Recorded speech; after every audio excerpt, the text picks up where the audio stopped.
I'm constantly bragging about Detroit and the Motor City and our industry and what we do, and you know, I love it. So it consumes almost my every thought.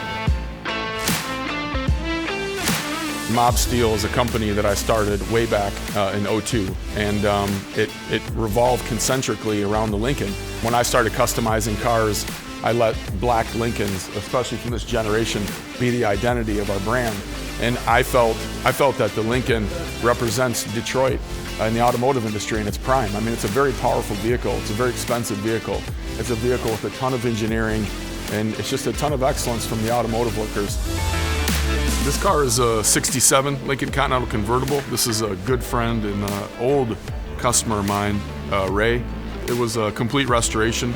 This is pretty much a standard restoration. You know, we didn't do a ton of customizing on this car. We lowered it just a little bit. Eaton Springs right downtown had some new gear made for it. This one has our Detroit Steel Wheel Co. wheels on it. It's another company we own. It's just a beautiful car, man. You know, the Woodward Dream Show is going to be an awesome event. It's the time of year in Detroit that we celebrate, and millions of people come in, and we have a massive amount of muscle cars and antique vehicles on the road, and it's something to be seen. There's nothing like it in the world. That's dope. Come on. An Enzo Ferrari, yeah. It's crazy. It's crazy. You can run that all he wants.